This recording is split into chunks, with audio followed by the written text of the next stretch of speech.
Hello, good afternoon. My name is Ashton Cooper. I am an associate curator here at the Art Center. And I'm here today with Werner Poschauko, who is joining us from Vienna. Werner is an artist. He is on the board of the Maria Lassnig Foundation, and he also was her longtime studio assistant, student, companion. You knew her for 30 years? 31. 31. So we are just going to go through and sort of give you some fun stories. We're going to talk about specifically her years in New York, which is what the exhibition addresses. And yeah, I thought we could start maybe by talking about your relationship to Lassnig. Maybe if you could give us a sense of when you met her, how it evolved over time. And I'll just point out that this is you in Lassnig's, and this is Lassnig in her painting class at the University of Applied Arts in Vienna. Yes, first of all, thank you for the invitation. And I want to congratulate you to the show with Maria Lassnig. It's really fantastic and really great. And I think she would have really liked it, yeah. So, how did I meet Maria Lassnig? Yeah, I was growing up in a small city in the south of Austria, and I wanted always to become an artist. And I packed my suitcase, and I went to Vienna, and went to the art academy, and I knew nothing about the artists who were teaching there. And then someone said, yeah, there's a new professor. It's a woman, the first woman who teaches on the art academy in Vienna. And then I said, yeah, I will try it. And I went to the examination, and Maria, she took me immediately. She said, yeah, come to my class. Yeah, I need you. And so it happened. We met 1983, and I was there with her till she passed away 2014. And at the end of her life, our relation became really close, because the last 7 years I was there with her every day. And I organized everything, the whole life, the doctors, the hospitals, and yeah, and of course the exhibitions, yeah, till the very end. Yeah. It's interesting, it was very notable she was a woman professor, right? She was the first female professor of painting in a German-speaking country in 1980, which is pretty impressive. And it seems like that was a really important moment for her, right? She sort of had a salary for the first time in her life. This was in her early 60s, and she'd really been living in sort of impoverished conditions before then. What do you think that moment was like for her? Do you think she settled into that role pretty easily? Or do you think that there was sort of a learning curve of her sort of taking on all these students in this painting department? First of all, maybe I just tell something about her life. It was not easy for her because she was born 1919. And this was 1 year after the First World War. And she grew up in really poor circumstances. She grew up with her grandmother in a very small farm. And Maria always told me, yeah, we only had some chicken. We had one pig, and we had to dig out the potatoes with our own hands from the soil. You know, then it was the time between the wars, yeah, the depression and so on. And then she grew up then with her mother, because her mother always had to work for an aristocrat. And then the Second World War came. And she was studying in Vienna during the war. And you know, Vienna was bombed every day by the Allied forces. And then it was January 1945, and the Russians stood in front of Vienna, and she knew she had to get out of the city. And she took the last train to Corinthia, where she grew up, but this train was bombed by the Americans, and she was one of the few survivors who could get out of the train, and the last 40 kilometers she had to walk to her mother by foot. Yeah, so, and this is how she grew up. And then it was always, again, this trouble.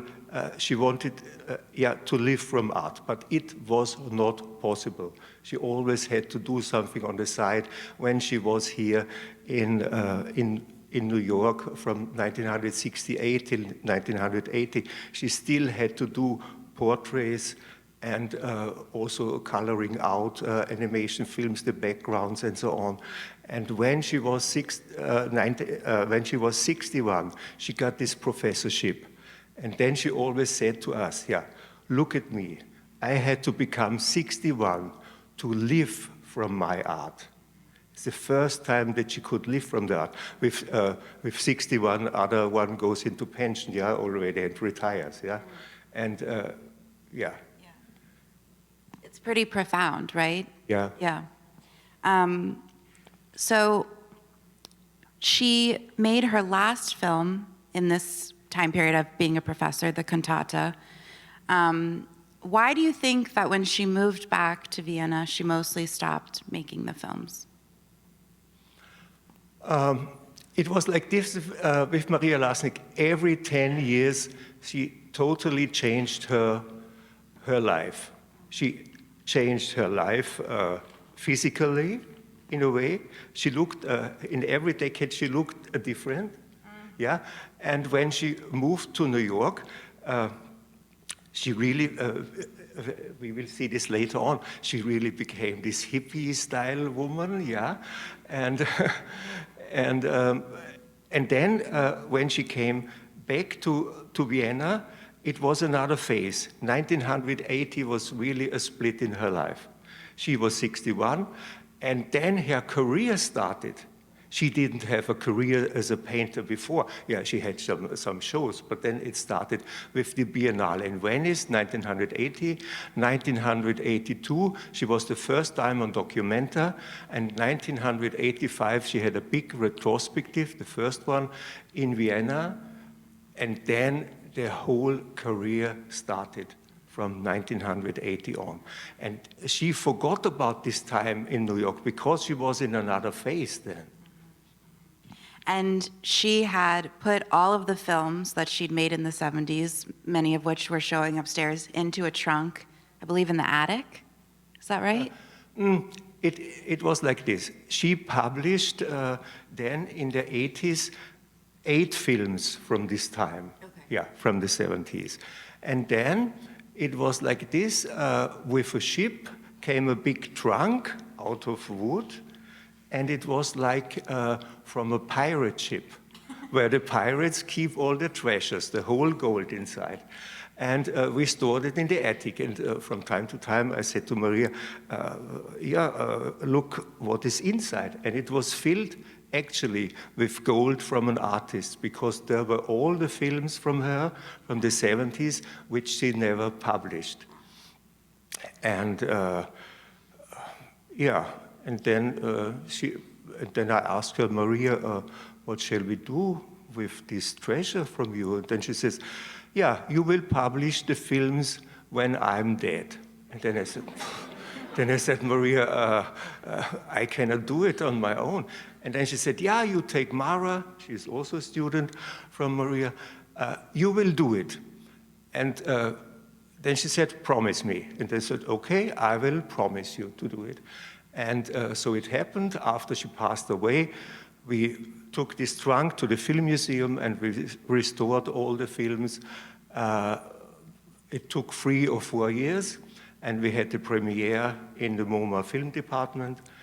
And now we have a whole body of work, about 40 films. Right. And you've told me before that she said that she thought the films were the thing that would last after she died, right? Even more so than the painting. Why do you think she thought that? I think she thought the films are universal because actually, you know, all the films, they are with English texts and so on, because she made them in New York. And she said, yeah, because the films are alive. And this is maybe, I know it's a question later, but maybe I can tell it now, because she always said, yeah, it's animation films. And anime is like spirit, soul, yeah? And so she said, yeah, I wanted to animate, to give soul to my drawings, that they come alive. And then she said, yeah, these films, they will last on. And I see it now, after this, more or less 12 years after she passed away, the films really become important. And that's why I think your show is so important, that we can see these films. Yeah, it's interesting because when she moved to New York, right, she was painting and she took her portfolio around, and according to her, people called her paintings morbid and sick. And so she thought, well, I guess cartoons will appeal to Americans. So she started making the animated films, and they did. They really did. She was right about that. So she talks a lot about, you know, she narrates the films, she sings a lot, and she thought that would be appealing. And I mean, she was right, I guess. Yeah. Okay, so let's jump backwards in time to 1968. Lassnig moved to New York in the fall of '68, and she lived in Queens for a little while. And then she moved to a loft on Avenue B in New York City in 1969. It was close to Tompkins Square Park, which a friend of hers described as drug heaven in the '70s. It was a little bit of a rough neighborhood. And when the Austrian press came to check in on her on 1970, they were pretty horrified. This is a great headline that says, USA, a shock. And then this is a photo shoot that they did with Lassnig around her Avenue B apartment in what is now Alphabet City. You know, she's sitting on a stoop. She's hanging out by some trash cans. My favorite is this one where she's sitting on a pile of rubble, sort of inexplicably.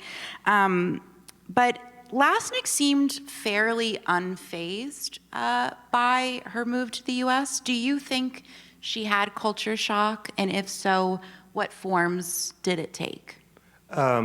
First of all, maybe I can say something about the surroundings where she lived then, Avenue B. It was just empty warehouses where you could easily rent a studio, a big loft. She had a big loft, I think it was 200 square meters. And, but actually, there was no heating. So this was the problem.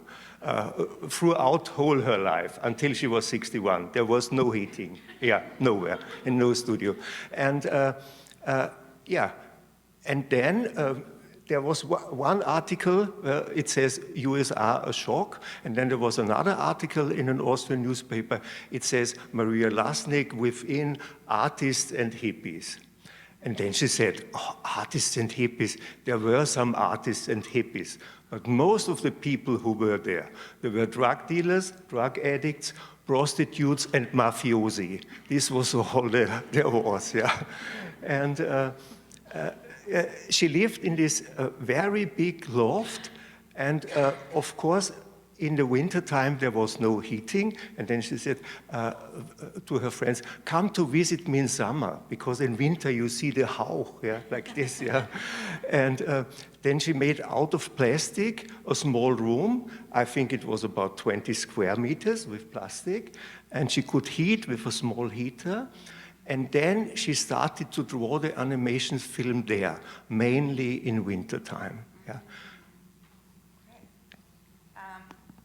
This is actually, you've said this in interviews before, that the first three purchases that she made when she came to the US were a refrigerator, a TV, and a movie camera. This is one of Lassnig's TVs from a later apartment, and this was one of her cameras. Here are some other pictures of her drawings that involve TV. And I know that she was a very enthusiastic, sort of bordering on obsessive TV owner, right? And it sort of became a lifelong love. Yes, yeah. It was like this. Around 5 o'clock in the evening, she put on a TV, but without sound. So it was always running in her studio, the TV, and she was watching it from time to time. And then she also started to draw like people who appeared on TV. So you have all this, look in the middle is Liv Ullmann. And then you have all the actors, Gregory Peck, you have John Wayne, and you have, let's say, Jimmy Carter. This is Brando, this is Sophia Loren. Yeah, and you have Yul Brynner and so on. So you have politicians and actors and people who just appeared on TV. So this was also an influence, the outer world coming into her studio via this TV set. She talked a lot about the US as a place where she could be free to try new things. She said, I knew America is a country where you can constantly renew yourself. Renewal is highly valued there. And unlike in Austria, where it is not considered a virtue, but rather the opposite. So she was in her early 50s when she started doing animations. Which I think is pretty incredible, and I think speaks to what you're saying. She started something new each decade, but to start an entirely new medium that far into an art career, I think is pretty interesting. This is another image of her from the Avenue B apartment with the paintings that everyone thought were morbid and sick. And then this is her first film, Encounter. The forms, the little characters in Encounter, were taken from drawings that Lassnig had been doing in the 60s as part of a practice that she theorized as something called body awareness. And I was wondering if you could talk a little bit about your interpretation of that concept, which is a very, very important concept in the scholarship on Lassnig's work and in sort of understanding it. Maybe this would be another lecture, but I will make it short. Yeah. So the concept of body awareness is the most crucial point in Maria Lassnig's work. Yeah. And it started 1948. And she made this discovery, and it's an amazing discovery, what she expressed then in her art through, till she passed away. Yeah. So it was 1948, and she sat down in a chair like this. We still have this chair. She used it till the end. Yeah. She sat down in the chair and closed her eyes. And then she experienced it, how she was melting into the chair and how the chair melted into her body. And she expressed this in this film, Chairs. You see how the chair, it's actually a self-portrait, how the chair gets alive and how it is moving. Yeah, you see the feet, and you see the belly here, and you see the arms coming up, and then it's about the title. Maybe I can talk about the title, Chair, because Maria Lassnig she was living in the 60s in Paris, and she got into this philosophy called phenomenology. And one of the main philosophers was Merleau-Ponty. And the biggest subject of Merleau-Ponty was the flesh, but he referred to it as chair. It's written C-H-A-I-R. And this, of course, has another meaning in English, yeah? But it means flesh in French language. And there where this comes, this obsession with chair, yeah, with her own flesh and the chair. I actually didn't know that. That's really interesting. Wow. And, I just tell you about her painting technique, because she still kept this chair from 1948 in the studio, and it was always there. And when she went to the studio to paint, she sat down in the chair, closed her eyes, and then she had these visions, these inner visions of her body. And then images appeared. And then she opened the eyes, stood up, and painted it within 2 or 3 hours. So all the paintings from the 80s on, they were all painted in 2 to 3 hours, because she says, yeah, then this image is fading away. And I cannot get back to this feeling. Next day I have other feelings when I sit down. So just to give an example, so these are body awareness drawings. And it's interesting because here's a chair. There's always there's often a support, right? This one's self-portrait on divan. And this this form closely resembles the form in the film.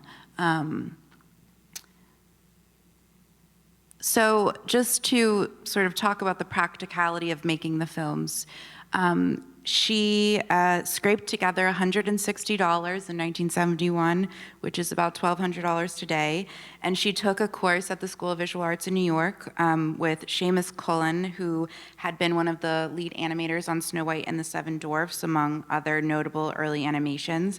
So she learned animation there. She also went to a place called the Millennium Film Workshop. It was a free film school in downtown New York that had a lending library of equipment. They also had screenings. And she learned a lot from this individual who was a photographer and filmmaker named Bob Parent. And this is Lassnig with him on the left. It's funny you describe New York as her hippie era because she has a lot of different personas, I think. This is sort of a different one. Later on, we'll see her wearing some really cool chain necklaces. But I'm wondering if you could talk a little bit about Millennium and why that was such an important community for her and how it sort of shaped how she moved forward. The Millennium this Millennium Film Shop, it was actually situated in the building where the Anthology is now in New York. Yeah. And Anthology Film Archive. Anthology Film Archive. And they had this film workshop, and they had screenings more or less every day of films. And also every week they had a free screening, so where everyone could come and show his film, what he did in the last week. And so they were watching all the films together and discussing it later on. And it was really, also Silviana, a friend of her, and Maria, they told me it was like so liberal in a way. Yeah, they just were putting on a record, and then they showed a reel of their films, and then they also sang live to it with a microphone. So it was, it was totally free, everything. And Bob Parent was really important because he showed them all the film techniques. Yeah, he was a very good teacher, and for her it was also important because at this film workshop she met all the other artists, friends, filmmakers, and maybe I can just talk about, she met Silviana at this time, and then also the other filmmakers, and then they said, yeah, we have to form a group, because we are feminist filmmakers and we have to do something with our films. And so they got together, and 1974 they founded this film group, Women Artists Filmmakers Incorporated, and there was, just to say a few names, I don't know all, so Marty Edelheit, Ross Schneider, Olga Spiegel, and Silviana Goldsmith in the middle. And then you see downstairs in the middle, you see Caroline Schneemann and Maria Lassnig on the side. So in the hippie costume. Yeah. We're going to come back. I want to come back to women artists, filmmakers, but before we move on from her early sort of learning of animation, she said that she learned animation for beggars, which I think is really interesting. She sourced all of her animation equipment from basically garbage on the street, right? She found a piece of milk glass on the street. She found a used cable spool that became a table. She was very much DIYing the films into existence. And Silviana, who you referenced, was the bridge from the experimental film community to the feminist community, I think most likely was the bridge. So Lassnig was sort of working in these two different worlds that also had a lot of overlap. Self-Portrait, which is the film at the very beginning of the show, Lassnig described as being her most feminist film, saying it was written from the soul of the women's movement. And she was learning a lot in this time. She started going to meetings in Louise Bourgeois' basement. This is from later when they had a reunion, but this is her and Bourgeois together. And she also started going to protest actions. This was a protest in front of MoMA, asking the museum to show more women artists. And this was all happening sort of in the lead up to forming women as artist filmmakers, which we'll come back to. But I wonder, do you want to talk a little bit about her participation in the women's movement and in protest? Yes. So why did she come to New York? Yeah. I asked her, why did you come to New York? And then she said, yeah, I was living in Paris. And I had no success there with my paintings. And I was still living in this apartment, okay, again, with no heating and all this. And then she said, yeah, I had a friend, Nancy Spiro. And Nancy Spiro, she said, but come with us to New York, because Leon and me, we go back to New York. Come with us. There's the women movement. And we go to the street every day. We fight for women liberation and for the right for abortion. And we fight against the Vietnam War.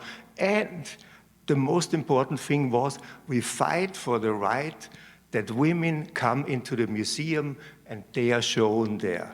Because Maria said to me, when I came 1968 to New York, there was only one painting by a woman in the Museum of Modern Art. And this was Georgia O'Keeffe. And then she said, the rest of the floors, it was all filled with men. So, and this became true, because then Anna always said to me, yeah, Maria was every day on a protest and on a demonstration. And this is why she met Louise Bourgeois, because Louise Bourgeois was also in the women movement. It was called WAR, Women Artists Revolution, and they met every week with Louise Bourgeois in her studio, because this was the only studio which had a heat. Yeah, so it was warm, and they painted all the banners there and everything what you see on these demonstrations, they painted in there, and then they went out on the street.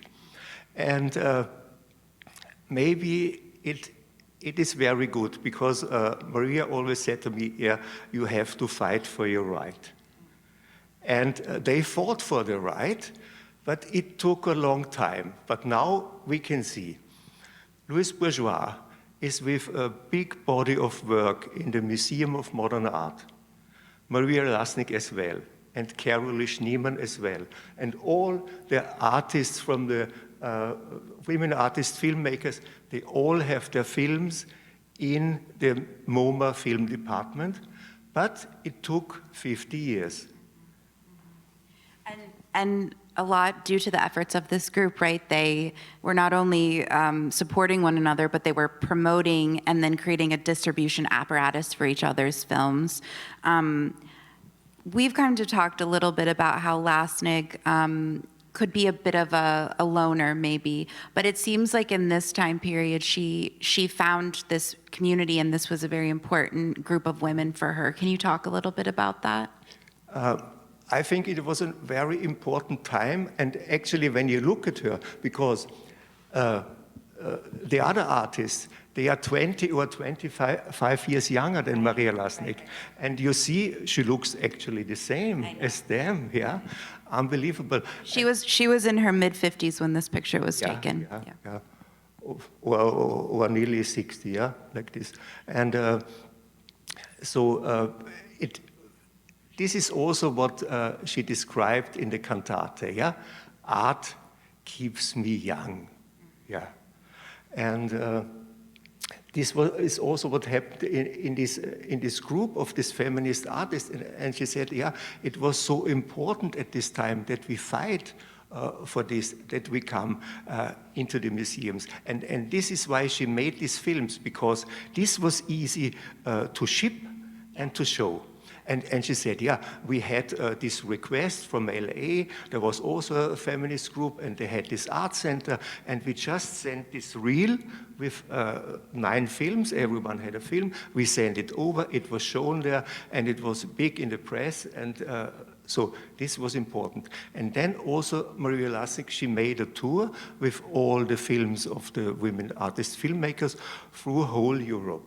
So it started in Graz, and then it went to Vienna, and then it was in Paris, it was in Brussels, it was 2 times in Germany, and also to London and so on. But because it was easy to travel with this reel, and then she gave this introduction talk, and then, yeah.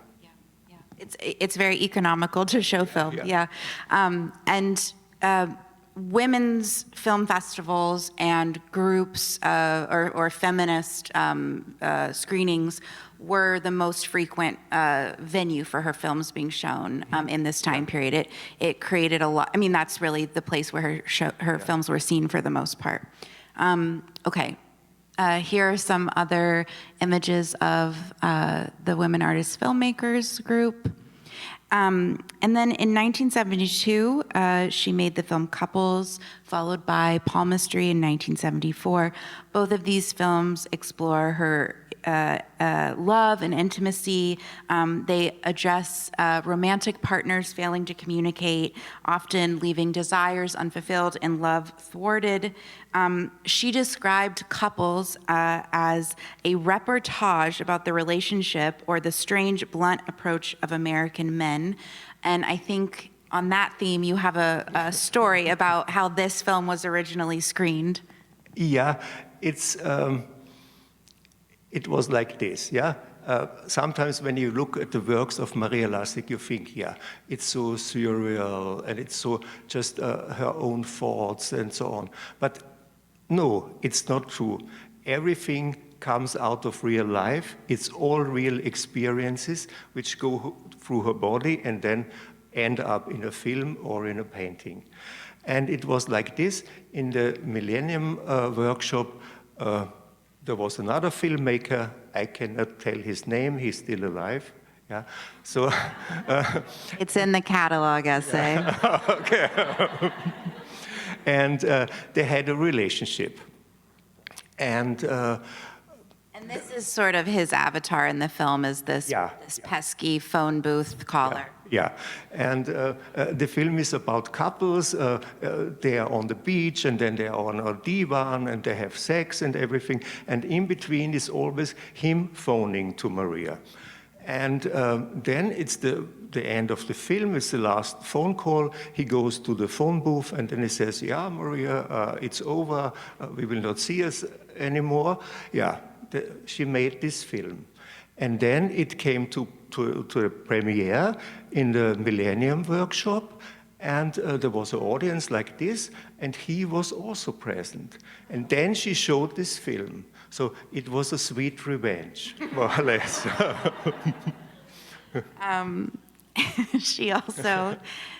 In the film, she writes a song from his perspective called Casanova's Song, and she sort of redacts part of his face. So she went in for the kill with that.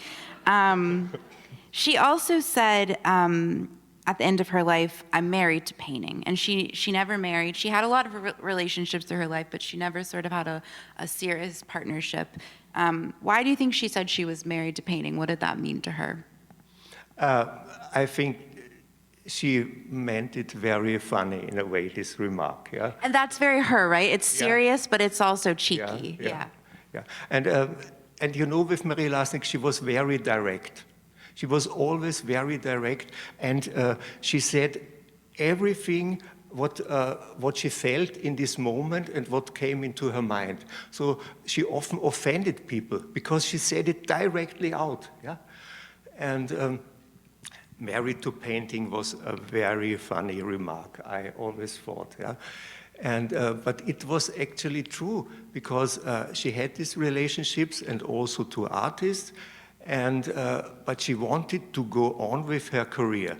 And we have to face this time, the 1940s and 1950s. She said, in this time, if I would marry and have a child, my career would be finished.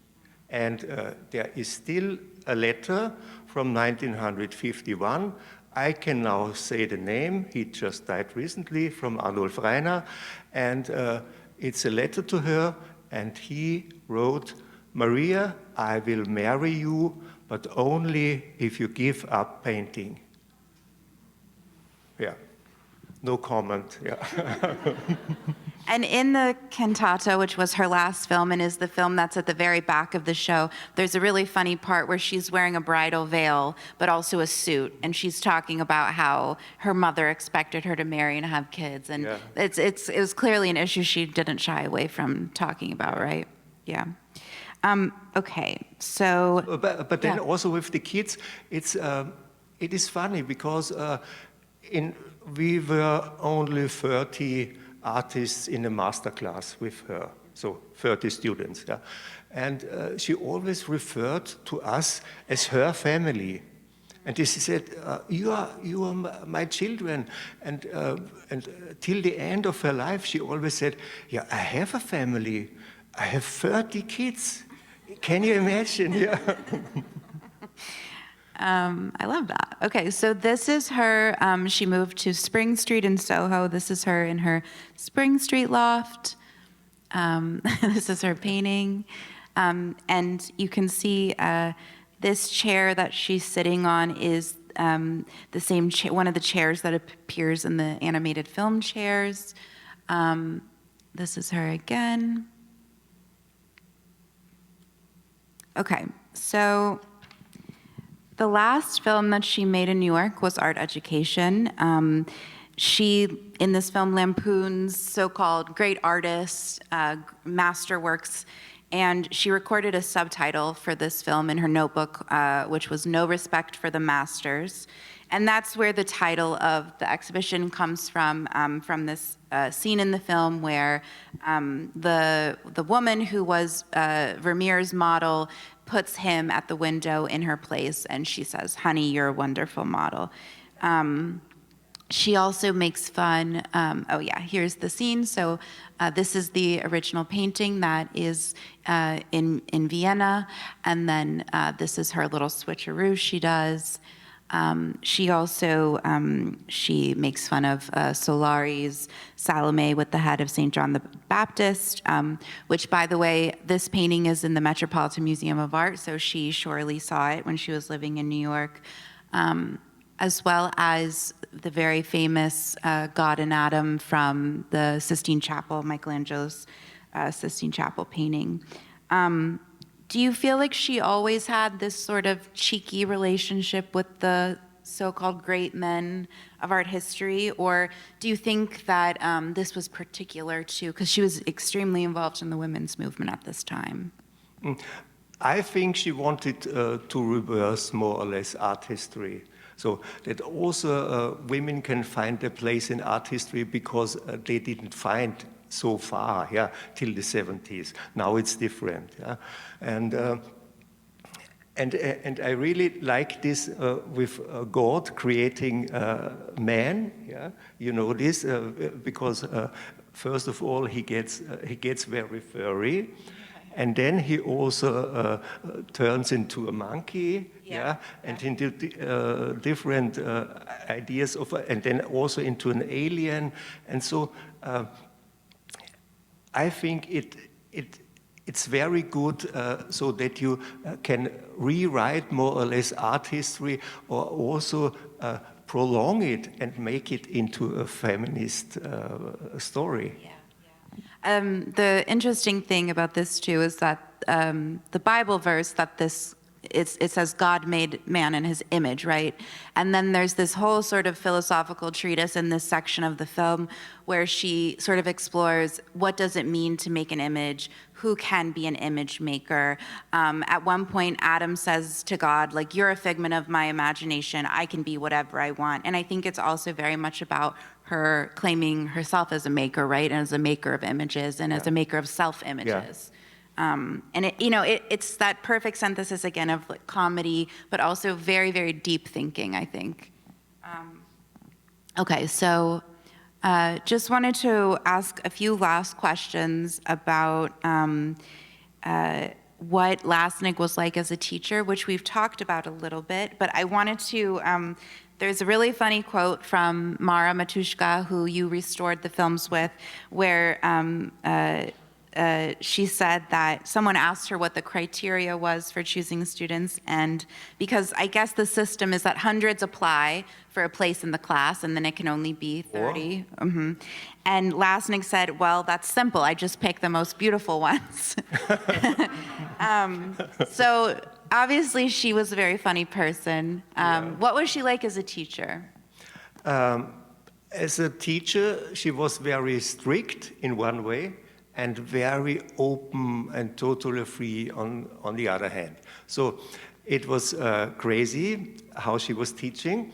Actually, we had new drawing and portrait drawing every day, so from 9 till 1.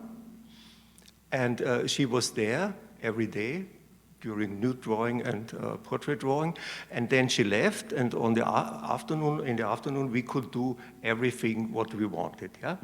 And we made big paintings, 3 to 4 meters, really unbelievable big. And the next day she came and she looked at it, who did this, yeah? And we were also working together on big paintings and so on. But with this idea of nude drawing and portrait drawing, it was really so helpful, unbelievable, because I have a friend and he said, yeah, I came to the class and I know I can see, I learned to see already. And then he experienced it. When you look 1 week to the face of a person, then you can really experience it and you can really go beyond the surface. And and she always said, yeah, enter his mind or enter her mind and look behind the surface. And this really happened. And this was such an amazing experience to do this, yeah. And I will never forget it, yeah. And yeah. And on the other hand, it was totally free. And we had this animation film. It was a section of the class, animation films. There were also some people who only did animation and not painting. Yeah? But this animation film, it was the first animation film class on an art academy in Germany and in Austria, and it immediately became successful. The artists who were only painting, they were not, during student time, were not so successful, but the animation class was really successful. We immediately were on all the animation film festivals worldwide, yeah? And it was a big success for Maria Lassnig, and that she made this class, and now there was a big presentation in Lisbon on an animation film festival, and they said, yeah, she is the founder of animation film in Europe again, and yeah.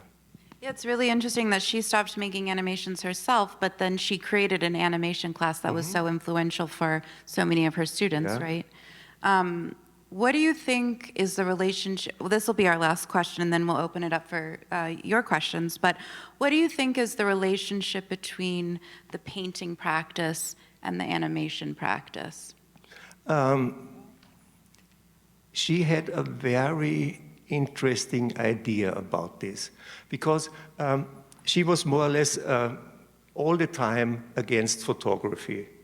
Because she says this is just a 100th second luck, what you have, but it means nothing, because you have to deal with someone you make a portrait of. You have to deal with this person.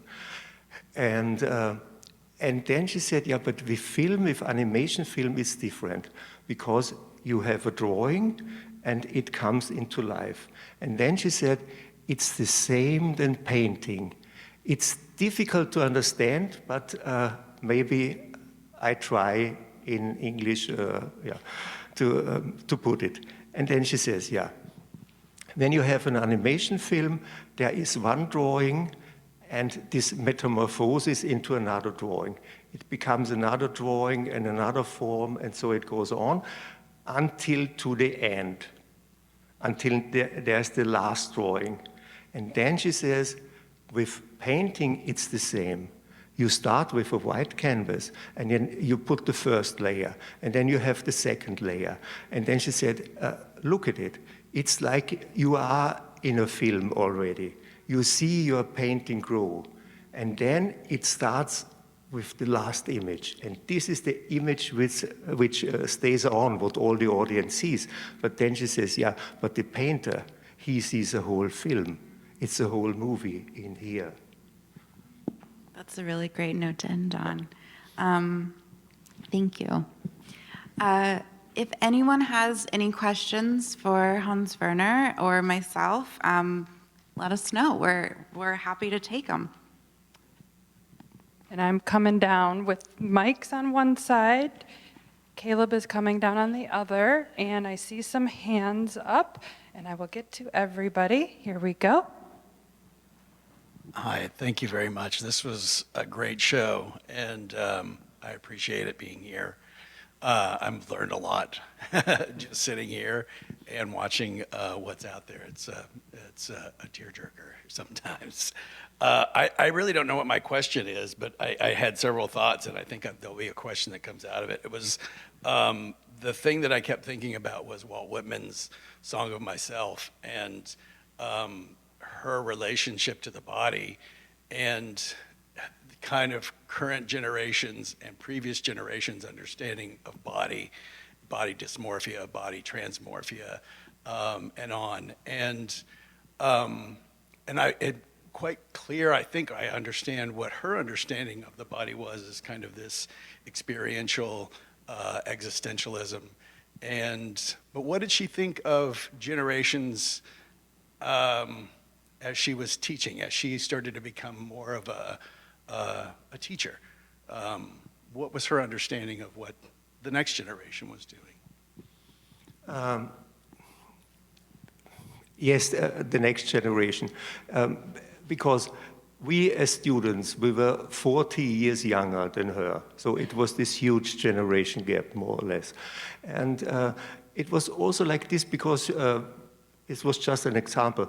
She said, yeah, I could never marry, I could never get a child because I was married to painting, and it was not possible for me. And she always said in the beginning to all the students, yeah, don't become pregnant because then your career is finished.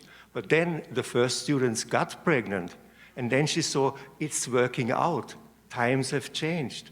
And she was then really fond of all these students who had a family and so on. So she also saw this change in a way. We're going to go to the other side over there in the back. How do you know this? What? My daughter asked, how do you know this?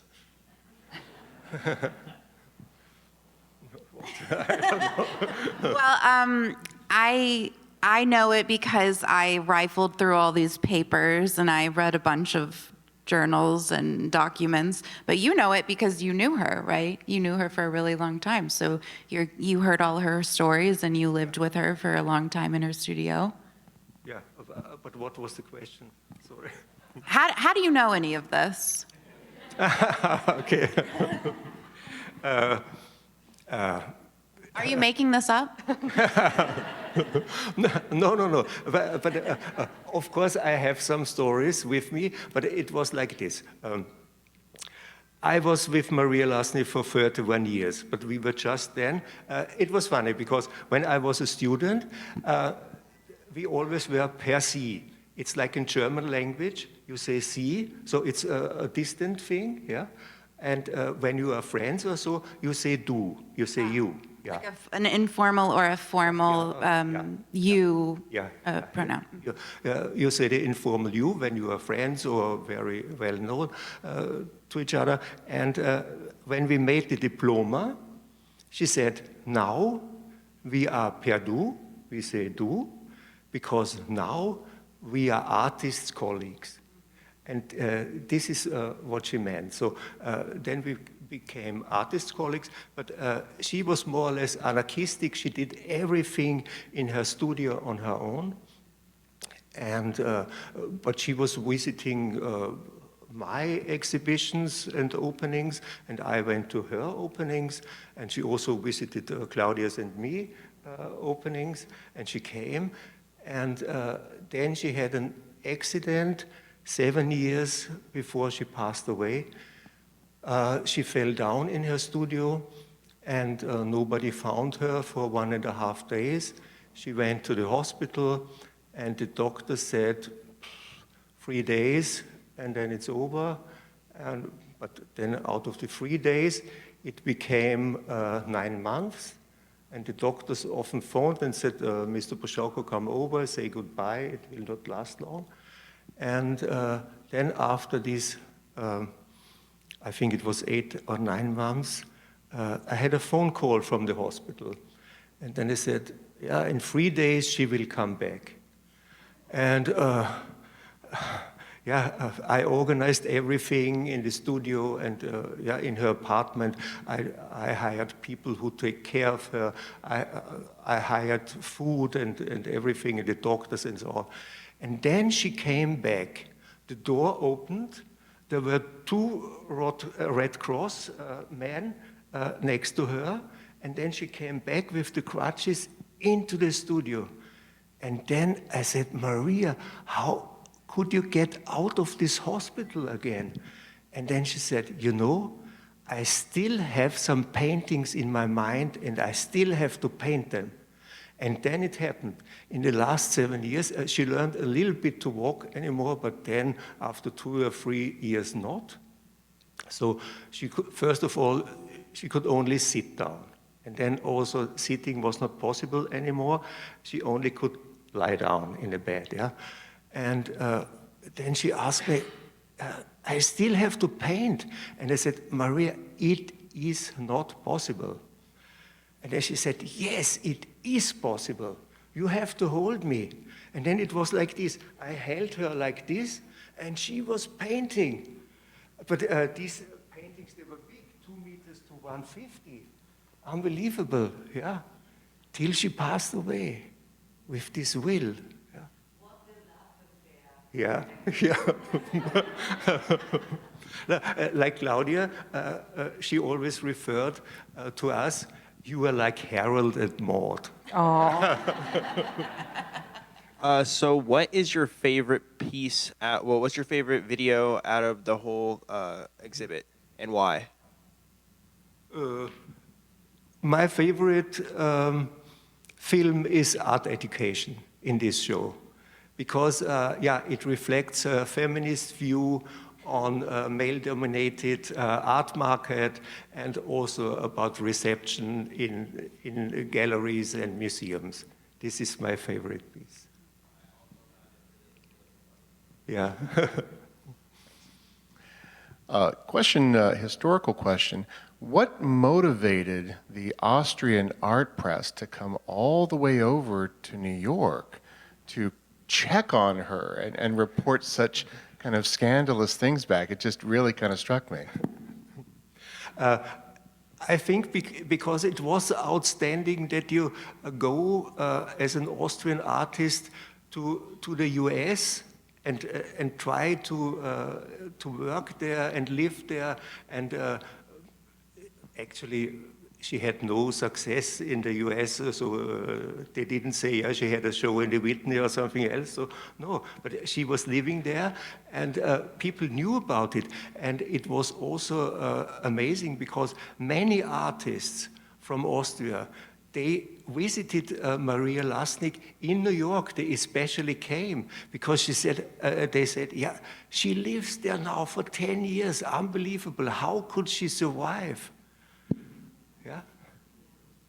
There's a really funny interview that was, I think, aired on like Austrian PBS basically, where someone calls her from a phone booth, but they couldn't get video of her in New York, so it's just like a whole interview of a guy in a phone booth calling her, just checking in.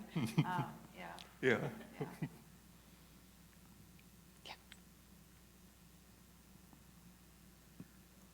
Thank you so much. This has been wonderful. I have a question for both of you. Hans, if you could go back and experience a time of Maria's life before you met her with her, what would that be?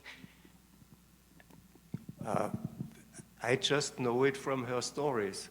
So But if you could go back in time and be alive during a time before you met her and be with her then, I don't know if I can do this, yeah.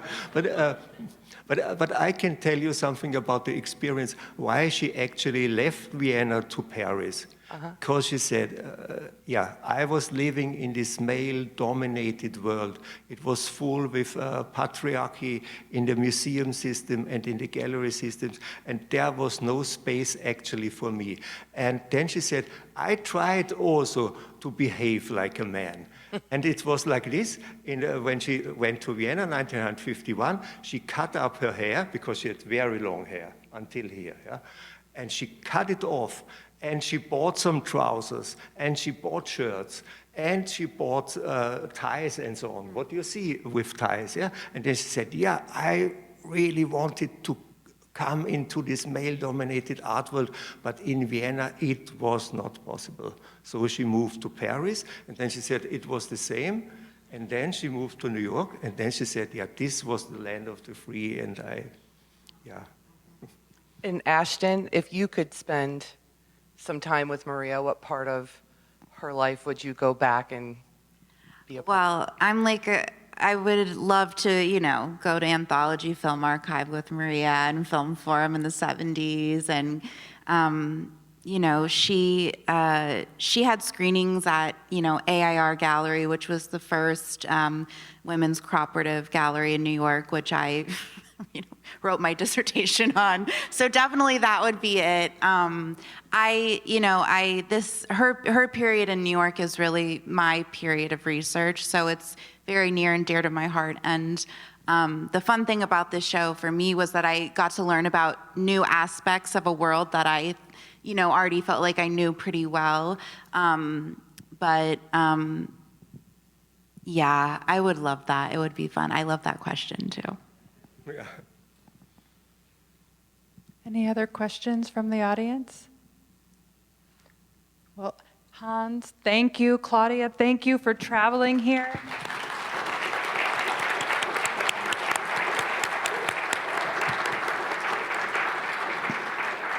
Ashton, beautiful job on the show and leading the conversation, so kudos to you. Thank you for coming, and we know we'll see you soon. Thanks.